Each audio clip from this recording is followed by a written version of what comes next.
I'm traveling over 18,000 kilometers to deliver 400 bars of soaps and medicines to one of Papua's most remote indigenous tribes.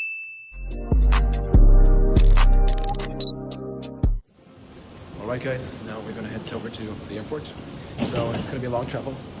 First, San Francisco to Hong Kong, where I am right now.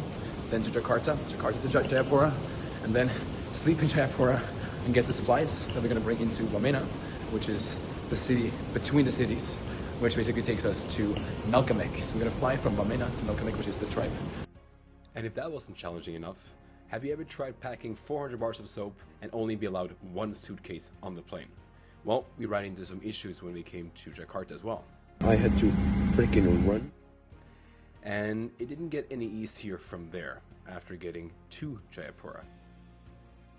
Once in Jayapura, I had to find my guide, who I'd never met, only seen once in a YouTube video. But he showed up with a big smile.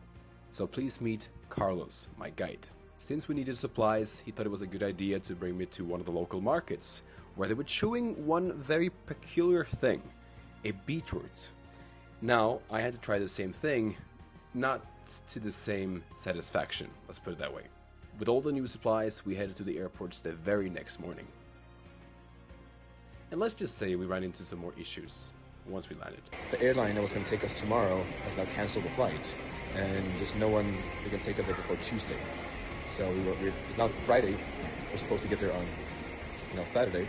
But as every good team, we stayed motivated and went ahead to do the one thing we really felt like. We went and played Uno. During this intense game, we get a call from one of Carlos' government contacts offering to charter a plane. It's expensive, but it's our only option. So we rush to secure more supplies.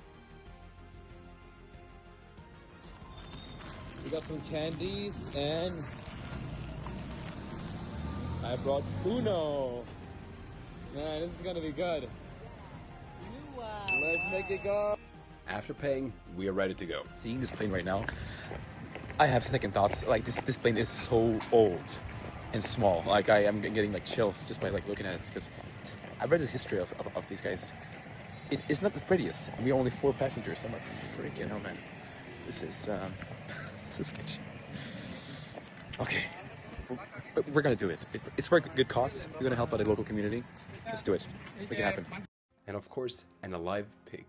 Because what I forgot to mention is that Papua is historically known for one thing: cannibalism. So you want to make sure you bring food with you before you end up being for dinner.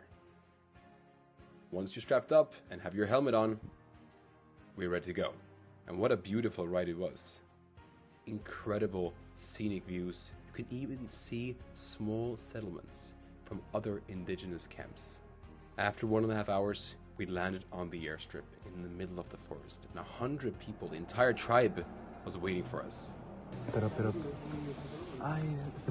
Thank you so much. Pero.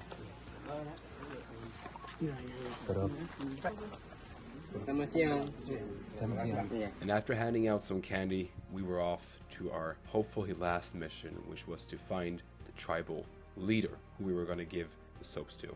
And on our way, we saw a flock of wild pigs strolling around with one of the women from the community. Oh my god. After handing out our last candy, we were finally at our destination. We shook hands and he invited us into his house, built by the Christian missionaries. Now, the final moment is here.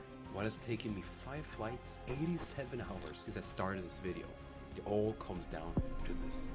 As I didn't speak their language, Carlos translated everything. They were deeply touched as someone had come so far to support them, and they thanked me with a very special celebration.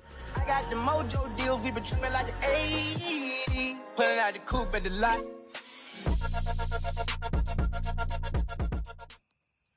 Alright, what an absolutely crazy day it has been. We made it all the way to Nalca. After our time in Nalca, we had to repeat the same hike back to the airstrip. This time escorted by a local school of 50 kids. They followed my every move. Then everything unraveled. In Nalca, planes are rare and there's no way back to civilization on foot.